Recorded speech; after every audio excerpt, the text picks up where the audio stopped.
안녕하세요. 미스터리 수사국입니다. 2022년 4월 7일 미국 매사추세츠주의 보스턴에서 중국인 사회 전체를 충격에 빠뜨린 사건이 발생하였습니다.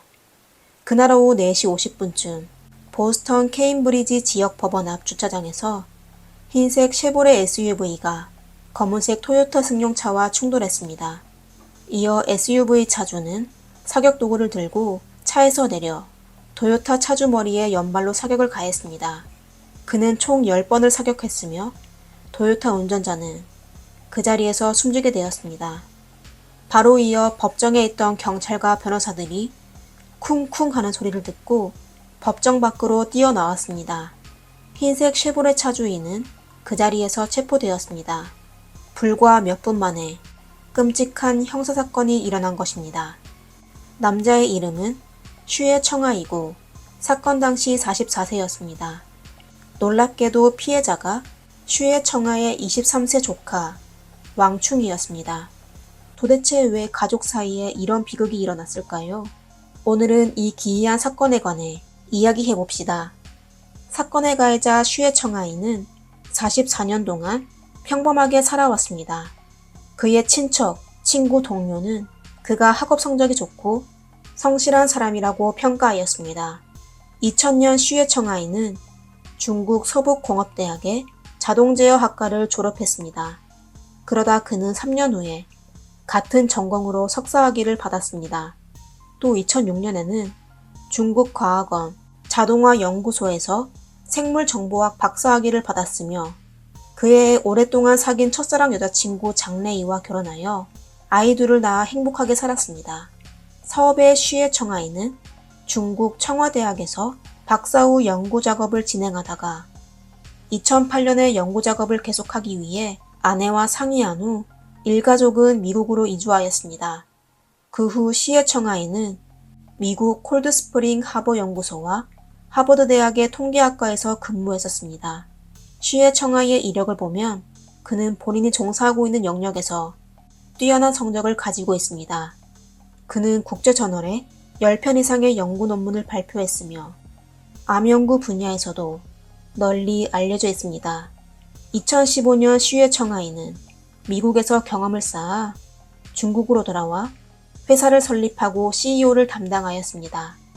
그것뿐만 아니라 슈에 청아이는 여러 국가급 프로젝트의 책임자이기도 했습니다. 심지어 사건 발생 당시에도 국가적 핵심 연구 프로젝트를 담당하고 있었습니다. 그렇다면 왜 사회적으로 성공한 과학자이자 기업가가 법정 문 앞에서 그런 악독한 짓을 했을까요? 사건은 2018년부터 시작되었습니다.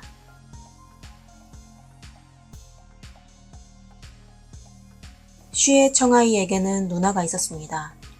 그가 해외로 이주한 후 누나가 중국에서 부모님을 모셨습니다. 2018년 그녀는 동생이 해외에서 자리 잡는 모습을 보며 아들 왕충도 미국에 보냈으면 하여 슈에 청아이는 모든 힘을 다해 조카의 출국 서류를 준비하여 미국으로 데려왔습니다. 미국에 도착한 후 왕충은 우선 보스턴에 있는 어학원에서 영어 공부를 하며 외삼촌의 집에서 먹고 자고 하였습니다. 몇 번의 시험 끝에 왕충은 마침내 보스턴에 있는 사립연구대학인 노스이스트 대학에 입학하게 되었습니다.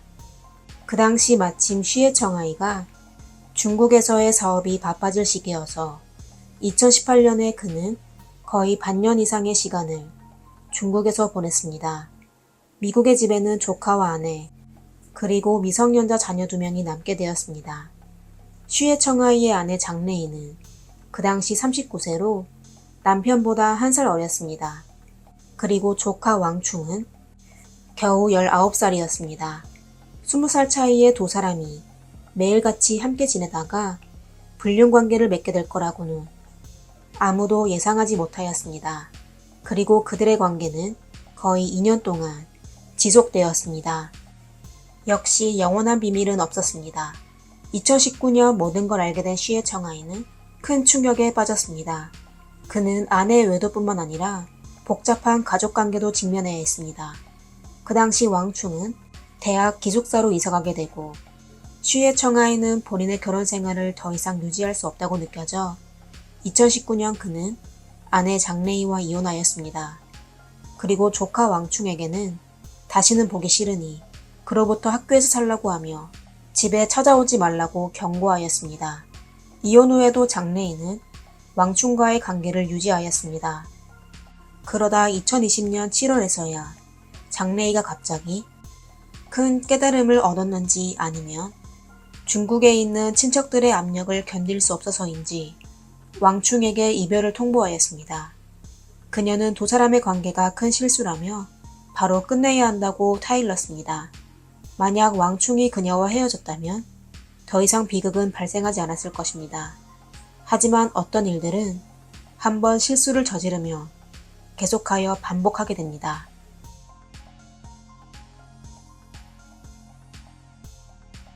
장래희가 헤어지자고 하자 왕충은 받아들이지 못하였습니다. 슈의 청하에 따르면 그로부터 왕충은 장래희를 괴롭히기 시작했습니다. 법원 기록에 따르면 2020년 8월 23일에 왕충은 외숙모에게 당신의 가족을 해치지 않으면 난 내 자신을 숨지게 할 거야. 아주 좋았어. 좋아. 나의 미래는 오래전부터 당신이 망쳐버렸어. 나의 모든 것은 당신이 망친 거야. 라고 협박하였습니다. 그러자 장래희는 내가 망쳤다고? 라고 반문하였습니다. 이에 왕충은 난 이제 잃을 게 없어. 라고 답했습니다.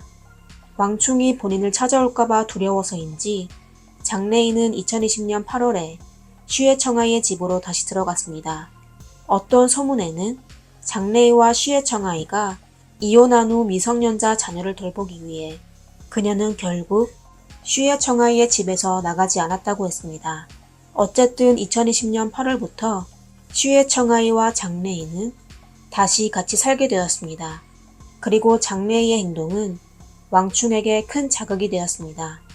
슈의 청아이의 말에 따르면 왕충은 종종 집 근처를 돌아다니며 심지어 무단 침입까지 시도하였습니다. 슈의 청아이가 가장 참을 수 없었던 건 왕충이 딸이 공부하는 초등학교에 찾아가 아이에게 접근하려는 것입니다. 장래희와 슈의 청아이는 한때 왕충에게 정신적 문제가 있다고 생각하여 경찰에 신고하여 상황을 설명하였습니다. 슈의 청아이는 왕충의 행동이 그의 가족을 무섭게 했다고 하였습니다. 장래희도 왕충이 전에 그녀에게 보낸 문자를 경찰에게 보여주었습니다. 얼마 지나지 않아 지방법원은 왕충에 대한 금지 명령을 내렸습니다. 사건이 법정까지 가게 되어 중국에 있는 친척들도 소문을 듣게 되었습니다. 왕충의 어머니이자 슈의 청아이의 누나는 무조건 아들의 편을 들며 왕충은 단지 어려서 철이 덜 든 거라고 두둔하였습니다. 장래희는 이미 40세가 넘었고 두 아이를 가진 어머니로서 분수를 지키지 않았다고 질책하였습니다. 장래희와 왕충의 연애는 결국 가족끼리의 전쟁으로 벌어졌습니다. 그리고 친척들은 슈의 청아이를 비웃기도 하였습니다. 어느덧 시간은 2022년이 되었습니다. 슈의 청아이와 장래희 그리고 왕충은 모두 엄청난 스트레스를 받고 있었으며 폭발 직전이었습니다. 공교롭게도 이때 왕충에 대한 금지 명령이 거의 만료되었습니다. 슈의 청아이는 법적으로 금지 명령을 연장하려고 했지만 2022년 4월 7일에 법원의 판결이 그를 미치게 만들었습니다.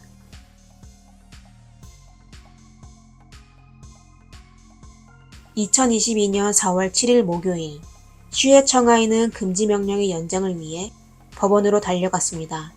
그는 법원에서 왕충의 학생 비자가 곧 만료될 것인데 왕충이 미국에서 머물기 위해 본인에게 미국 국적을 가진 여성을 소개해서 결혼할 수 있도록 해달라고 했지만 슈의 청아이는 그의 요구를 거부했다고 하였습니다. 그리고 그로 인해 왕충과의 관계가 악화되어 그는 판사에게 왕충의 접촉금지 명령을 연장해달라고 요구하였습니다. 하지만 판사는 그의 요청을 거부하였습니다. 슈의 청아이는 판사의 판결을 듣게 되자 깊은 분노에 빠지게 되었습니다. 그리고 법정을 나서자 수년 동안 억눌려왔던 굴욕, 분노, 고통, 두려움이 모두 그의 머릿속에 떠오르게 됐습니다. 그 순간 시의 청아이는 자기 행동을 통제할 수 없게 되어 결국 영상 시작 부분의 장면이 발생하였습니다. 사건이 발생하자 법정 주변의 사람들은 큰 충격에 빠졌습니다. 시의 청아이의 변호사 윌리엄 바라비노가 가장 먼저 현장으로 달려가 경찰이 도착할 때까지 시의 청아이를 통제하였습니다.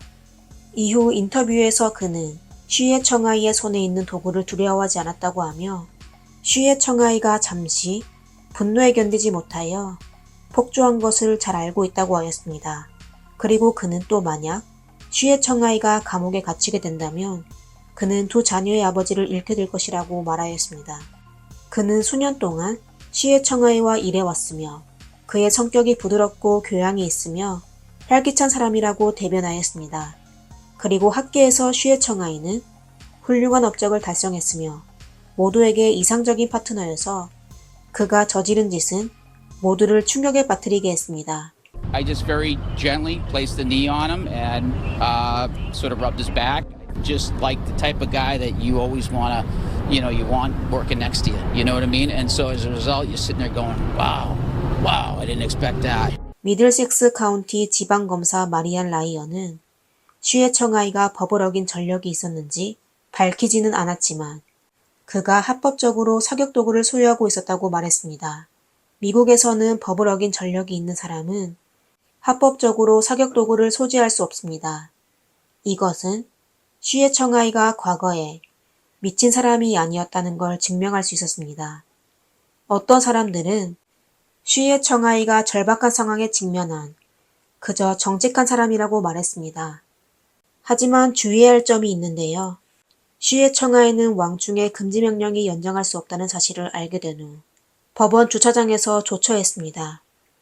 두 가지 가능성이 있는데 하나는 시의 청아이가 수년 동안 그의 조카 왕충에게 위협을 받아 사격 도구를 들고 다니는 습관을 갖게 된 것입니다. 그리고 또 하나의 가능성은 시의 청아이는 왕충에 대한 금지 명령이 연장할 수 없게 되면 자신의 방식으로 모든 것을 끝내기로 한 것입니다. 보스턴의 지역 TV 방송국은 왕충의 전 룸메이트이자 친구인 케빈 린을 찾아 인터뷰를 진행하였습니다. 케빈에 따르면 사실 왕충이 피해자였습니다. 그는 왕충이 대학에서 컴퓨터 과학을 전공했으며 평소에 매우 부지런하고 열심히 공부했었다고 말했습니다.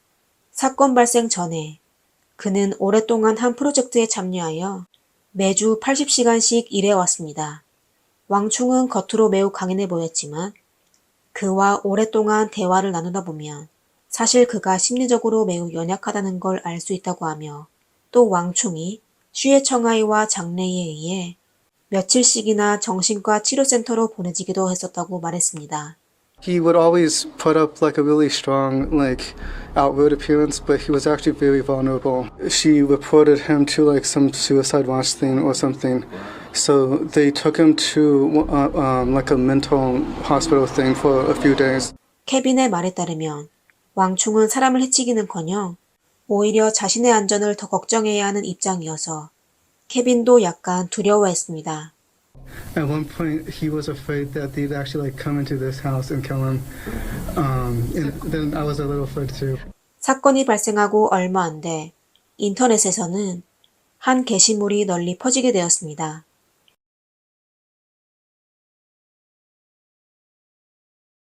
게시물 작성자는 본인이 왕충에 대해 잘 알고 있다고 주장하였습니다. 그는 왕충을 문제소년으로 묘사하고 시의 청아이를 정직하고 성실하며 높은 수준의 과학 연구를 두고 있으며 가정에도 최선을 다했다고 말했습니다. 그리고 투자업과 의료계에서도 세계 최고 수준에 도달하여 시의 청아이가 훗날에 노벨상을 받을 수 있는 재능을 가지고 있다고도 말하였습니다. 하지만 아내와 조카의 불륜으로 시의 청아이가 무너지며 회사까지 잃게 되었다고 주장하였습니다. 게시물에는 또 왕충이 대학교 입학시험 때 부정행위를 했다며 첫 입시 성적이 매우 나빴다는 내용도 담겨 있었습니다. 하지만 신기하게도 한두 달 후의 시험에서는 그는 아주 좋은 성적을 받게 되었습니다. 왕충은 코로나19로 인해 모든 시험이 온라인으로 변경되었는데 그의 두 번째 시험은 사실 룸메이트인 케빈이 대신 작성해 준 것이라고 진술하였습니다. 그리고 내막을 아는 사람이 이미 그를 제보했으며 FBI도 수사에 가담했다고 말하였습니다. 또한 왕충은 바람둥이였는데 중국에 있을 때부터 많은 여자를 만난 적이 있다고 말했습니다. 그것뿐만 아니라 미국에서 대학을 다닐 때 동아리 소모임을 만들어 중국 학생들에게 연애하는 기술을 가르치기도 했습니다. 또 왕충은 돈이 없었지만 돈을 모아 좋은 중고차를 구매하였습니다. 그는 여자친구를 사귀려면 좋은 차가 있어야 해. 꼭 새 것이 아니어도 좋아. 중고도 좋고 고장난 것도 좋으니 도요타 신차보다 그게 더 매력적이야. 라고 하며 자신의 경험담을 전했습니다.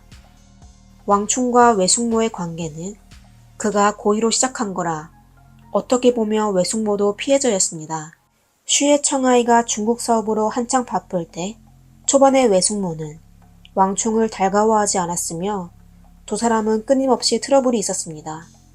그러다 왕충이 갑자기 정복력이 생겼고 이내 태도를 바꿔 외숙모를 유혹하기 시작했습니다.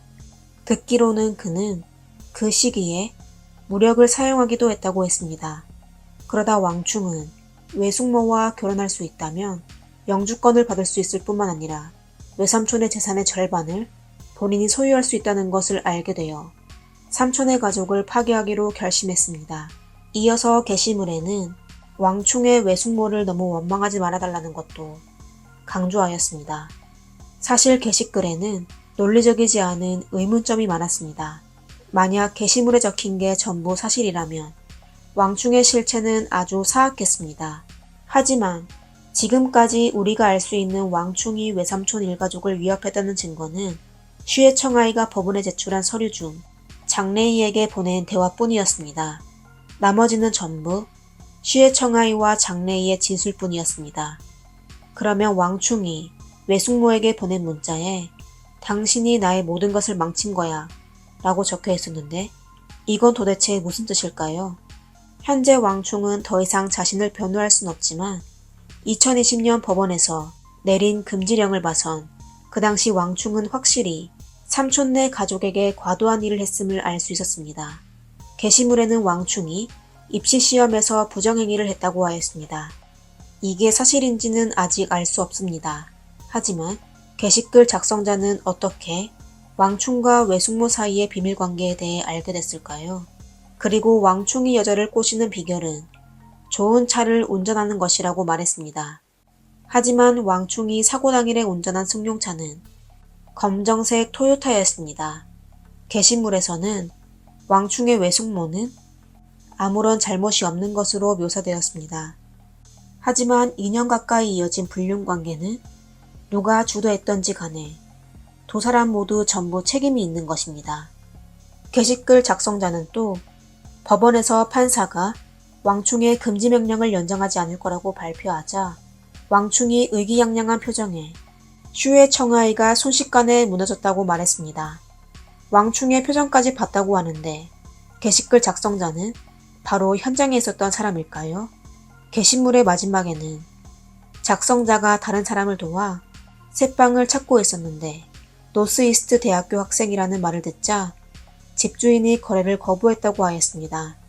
요컨대 그 게시글의 내용은 공식적인 내용이 아니며 얼마나 정확한지는 아직 확인할 수가 없습니다. 해당 게시물 외에도 또 다른 네티즌들이 슈의 청아이와 그의 아내의 일을 잘 알고 있다고 말했습니다. 그가 콜드스프링 하버 연구소에서 박사학위 논문을 작성하고 있을 때 슈의 청아이는 콜드스프링 하버 연구소에서 박사 후 연구원을 하고 있었다고 했습니다. 그의 기억에 슈의 청아이는 매우 친절하고 성격이 아주 부드러운 사람이었습니다. 그 당시 부부는 막 미국에 도착하여 돈이 거의 없었습니다. 그들은 콜드스프링 하버 주변에 임대료가 너무 비싸 멀리 떨어진 낡은 집을 임대하여 살게 됐지만 긍정적이고 낙관적이었다고 말했습니다. 그들은 골동품을 판매하는 미국 할머니로부터 아름다운 유화를 많이 구매하여 집을 아주 따뜻하게 꾸몄습니다. 그 네티즌도 슈의 청아이의 집으로 놀러간 적이 있었으며 그가 콜드스프링 하버 연구소를 떠날 때 본인이 소중히 아꼈던 유화를 슈의 청아이에게 선물로 주었다고 하였습니다. 그리고 그는 본인이 중국으로 돌아온 후 슈에 청아이가 그에게 여러 번 연락했었다고 말했습니다. 슈에 청아이도 나중에 중국으로 돌아가고 싶어 했지만 아내의 반대로 포기하게 됐다고 했습니다. 그 와중에 슈에 청아이가 친구와 같이 중국에서 회사를 설립하여 중국과 미국을 왔다 갔다 하게 되었습니다. 사람들은 슈에 청아이와 그의 전처가 행복했던 시간이 있었다고 믿었습니다. 슈에 청아이는 원래 행복한 가정과 성공적인 사업을 가지고 있었고 그의 미래는 분명 꽃길만 걷게 될 거라고 생각했지만 예상치 못한 일이 발생하게 됐습니다. 제3자의 입장에서는 그의 가족이 지난 4년 동안 어떻게 보냈는지 상상하기가 정말 어렵습니다. 형사사건 다음 날인 2022년 4월 8일에 사건에 대한 첫 공판이 열렸습니다. 슈에 청아이가 본인의 행동에 후회했는지는 알 수 없지만 그는 법정에서 떨고 있었으며 정신 상태도 아주 나빠 보였습니다. 사람을 해친 혐의에 대해 슈에 청아이는 인정하지 않고 계속 울기만 했습니다. 청문회에 슈에 청아이의 전처도 등장했습니다. 카메라 속 그녀는 안색이 좋지 않았으며 말 한마디 하지 않았지만 마스크를 쓰거나 손으로 얼굴을 가리지도 않았습니다. 청문회 후 슈에 청아이는 경찰에 끌려갔는데 그의 전처는 그에게 손을 흔들어 주었습니다.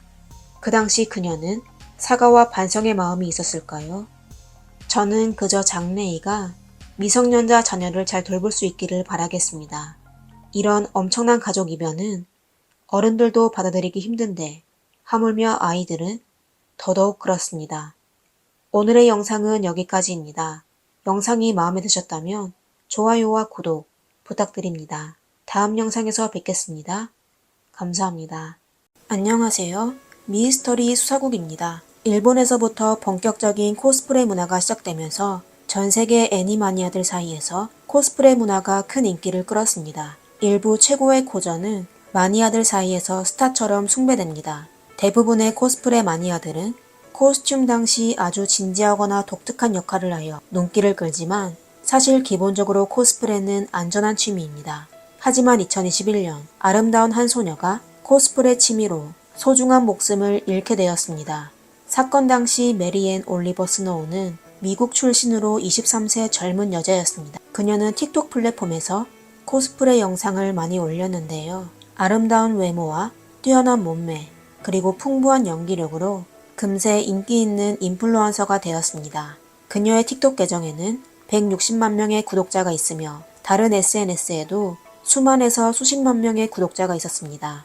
처음에 그녀는 자신의 아이디를 스노우 더 솔트 퀸이라고 지었습니다. 스노우는 수많은 게임과 애니메이션의 캐릭터를 연기해 왔는데요. 가장 인기 있는 캐릭터가 대부분 정신나간 주인공을 한 것이라는 걸 깨닫게 되었습니다. 예를 들어 미라이 니키의 카사이 유노 캐릭터와 게임 단강론파 희망학원과 절망의 고등학생의 인기 역할 에노시마 준코였습니다. 그래서 스노우는 자신의 아이디를 얀데레 스노우, 즉 정신적 문제가 있는 사람이 이성에게 애정 표현을 하는 스노우라는 뜻으로 바꿨습니다. 대부분의 코저가 코스프레 의상을 입는 순간 본인을 캐릭터에 주입시켜 완전 몰입 상태로 빠지고 분장을 벗고 나면 현실로 돌아와 평범한 사람이 됩니다. 하지만 스노우는 캐릭터에 대한 몰입이 아주 깊었습니다. 그녀는 카메라 앞이든 실제 생활이든 남들의 시선을 의식하지 않고 자기가 하고 싶은 대로 하는 것 같았습니다. 그녀의 수많은 엉뚱한 행동 중 가장 이해 안 되는 건 2019년의 어느 날 그녀는 친구와 함께 묘지에 들어가 동영상을 촬영했던 것입니다. 그녀는 친구와 함께 묘비 옆에 서 있거나 심지어 묘비에 앉아서 촬영하기도 하였습니다. 영상이 발표된 후 바로 인터넷에서 비난을 받게 되었습니다.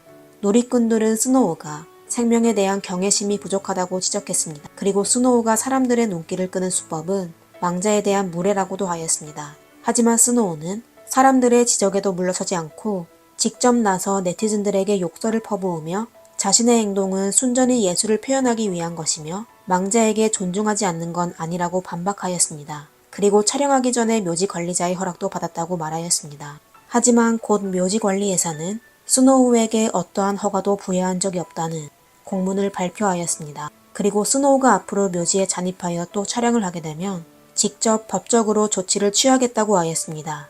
스노우는 공식적인 묘지관리회사의 반박에 잘못을 인정하기는커녕 정말 심리적으로 문제가 있는 사람처럼 사람이 이미 숨졌는데 그냥 한번 촬영하는 게 무슨 문제가 있나요?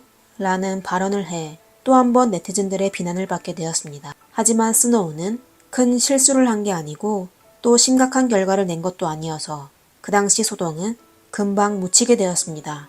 뿐만 아니라 그녀의 돌발 행동으로 인해 그녀가 맡은 역할과의 궁합이 잘 맞아떨어져 오히려 더 많은 관심을 받게 되었습니다.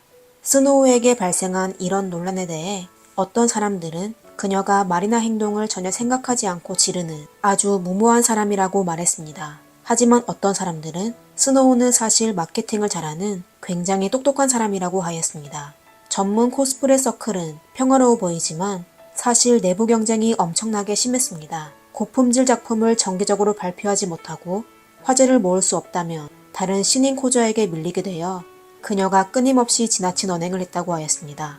하지만 외부의 악평에도 불구하고 스노우의 주변에는 항상 같은 취미를 가진 친구들이 있어 그녀를 응원하였습니다. 그 중에는 헬렌이라는 여자가 있었는데 스노우와 굉장히 친밀했었습니다. 때로는 친구 같았고 때로는 연인 같기도 했습니다. 하지만 생각밖의 2020년 초 헬렌은 스노우 때문에 세상을 떠나게 되었습니다.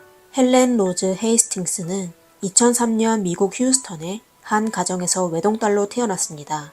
그녀의 부모는 모두 명문 베일럿 의과대학의 유전생물학자였는데 사업에 집중하여 출산한 지체한 탓인지 헬렌이 태어났을 때 아버지 필립은 65세가 되었고 어머니 수잔은 43세였습니다. 많은 나이에 아이를 낳게 되어 부부는 당연히 헬렌을 지극정성으로 키웠습니다. 부모님은 그녀의 교육에 큰 노력을 기울였고 또 어렸을 때부터 그녀를 데리고 전 세계를 여행하여 남부럽지 않게 키웠습니다. 헬렌은 과학자 부모의 똑똑한 유전들을 물려받아 태어난 지 18개월 무렵부터 완전한 문장을 말할 수 있었습니다. 그리고 유년기에 들면서부터 연극, 수영, 펜싱과 수학에도 뛰어난 재능을 보였습니다. 그녀의 앞날은 아주 창창했습니다. 하지만 11살 때부터 헬렌의 얼굴에는 웃음기가 사라졌습니다. 그 해에 헬렌이 중학교에 입학했었는 새로운 환경 속에서도 헬렌은 우수한 성적을 유지하며 성격이 좋고 겸손하게 타인을 대했습니다. 하지만 아주 왜소한 키와 체구 때문인지 아니면 너무나도 뛰어난 성적 때문인지 헬렌은 친구들에게 따돌림과 괴롭힘을 당하게 되었습니다. 헬렌은 이에 대해 아주 슬퍼했고 또 우울감을 느꼈습니다. 정신적 스트레스는 그녀를 공음증이라는 정신장애로 발전시켰습니다.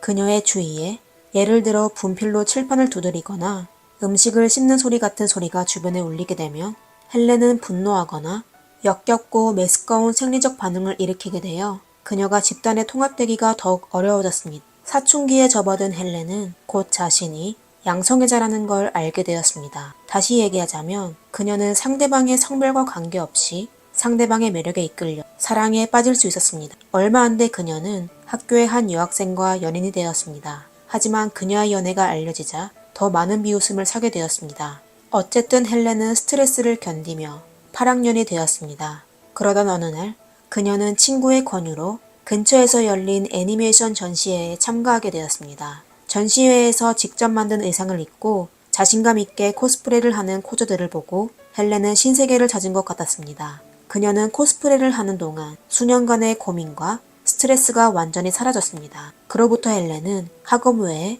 모든 시간을 코스프레에 쏟기 시작하였습니다. 그녀는 꽤 중성적인 매력이 있어 그녀가 연기하는 사랑스러운 남자 캐릭터는 인기가 아주 많았습니다. 그리고 얼마 안 돼 그녀가 운영한 틱톡 계정은 12만 명의 구독자를 갖게 되었습니다. 코스프레를 시작한 지 2년 만에 헬렌은 한 전시회에서 같은 도시에 사는 스노우를 만나게 되어 두 사람은 곧 친한 친구가 되었습니다. 그 당시 스노우는 이미 코스프레계에서 유명한 코저여서 그녀 주변에는 팬들과 친구들이 매우 많았습니다. 하지만 스노우는 타인의 성격을 배려하는 사람이 아니어서 자주 미움을 샀습니다. 주변 친구들조차 그녀에게 불만이 아주 많았습니다. 하지만 헬렌은 다른 사람들과 달랐습니다. 그녀는 스노우 앞에서 불만을 표현한 적이 없었으며 심지어 뒷담도 하지 않았습니다. 헬렌은 스노우와의 우정을 아주 중요하게 생각하였습니다. 헬렌의 어머니 수잔은 딸과 스노우가 사귀는 것에 대해 감정이 아주 복잡하였습니다. 한편으로 그녀는 딸이 코스프레를 통해 새로운 친구를 사귀게 되어 심리적 문제가 조금씩 나아져서 기뻤습니다. 하지만 또 한편으로는 딸보다 5살 많은 스노우가 딸을 망치게 할까봐 걱정되었습니다. 헬렌의 진술을 통해 수자는 스노우가 심각한 알코올 중독자이며 종종 술에 취해 있다는 걸 알게 되었습니다. 그리고 스노우는 헬렌에게 학교를 그만두고 그녀와 함께 재미있게 살자는 말을 자주 하여 딸을 과학자로 키우려는 수자는 스노우를 못마땅하게 여겼습니다. 하지만 헬렌은 자신의 인생 계획에 대해 매우 명확했습니다. 취미를 포기할 수 없었지만 수업도 소홀히 하지 않았습니다. 그러다 헬렌은 2020년 여름에 오하이오주 오버린 칼리지에 우수한 성적으로 입학하게 되었습니다.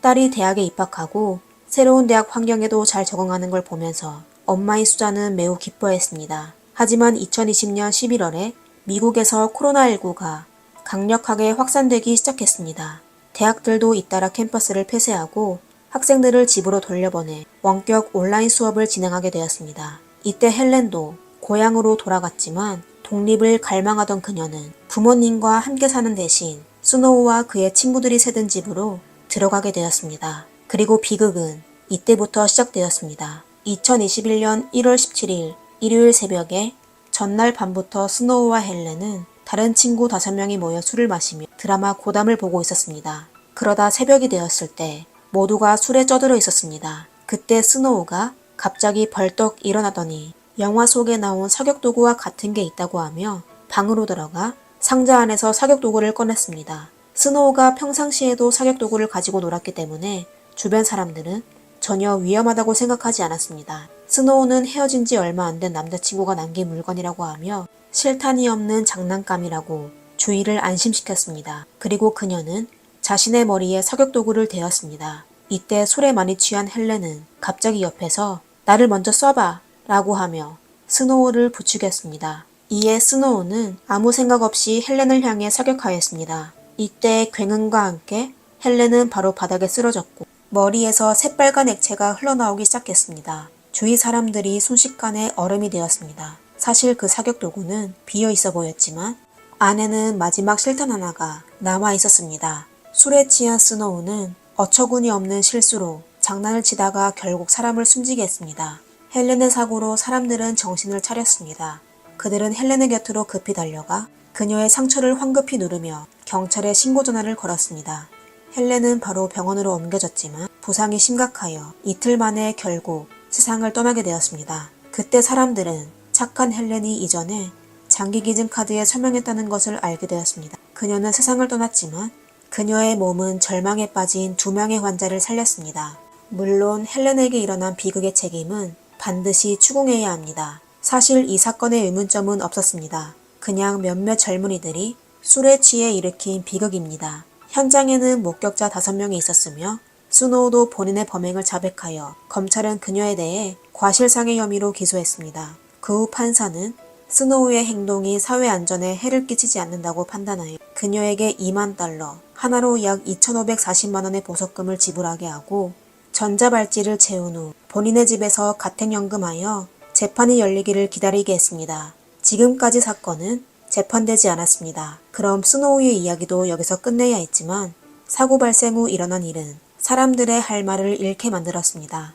스노우는 보석으로 풀려난 뒤 자신의 틱톡 계정에 업데이트를 잠시 중단할 것이며 언제 다시 새로운 게시글을 올릴지는 미정이라고 발표하였습니다.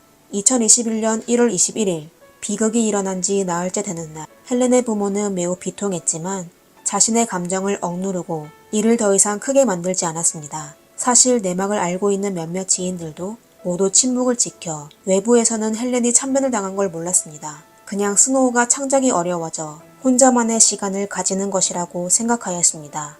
그러나 불과 3주 만인 2021년 2월 11일에 스노우는 계정을 다시 시작하고 게시글을 업데이트하였습니다. 그녀는 교묘하게 카메라와 소품으로 전자발찌를 가리고 온갖 아름답고 광기 어린 역할을 계속 연기하였습니다. 그녀가 연기한 줄거리와 대사들을 통하여 그녀가 사람의 목숨을 갖고 농담하는 것으로 느껴졌고 심지어 숨지게 된 헬렌을 빗대었습니다.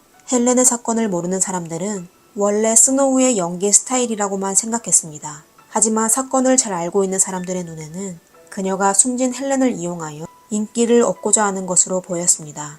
일부 사건의 내막을 아는 사람들은 동영상 아래에 불만의 글을 남기며 헬렌이 당한 참사도 언급했습니다. 하지만 그들의 댓글은 일반 시청자들의 댓글에 가려져 눈에 띄지 않았습니다. 그로부터 반년이 지난 2021년 7월에 헬렌의 대학 동기들과 친구들이 남긴 글이 다시 주목받게 되었습니다. 사실 헬렌이 세상을 떠난 소식은 대학 측에도 전달되었지만 다른 학생들에게 나쁜 영향을 주지 않기 위해 학교에서 모든 학생들에게 이메일로 헬렌이 고인이 되어 유감이라는 소식만 전하고 자세한 내막은 공개하지 않았습니다. 이메일 내용이 간단했고 헬렌의 부모에게도 연락할 수 없어 그녀의 친구들은 한때 헬렌이 단순 사고로 세상을 떠난 것이라고 생각했습니다. 하지만 동영상 아래 헬렌을 언급한 댓글들을 발견하고 경찰과 확인하고서야 학생들은 헬렌이 숨지게 된 과정을 알게 되어 순식간에 분노가 확산되었습니다.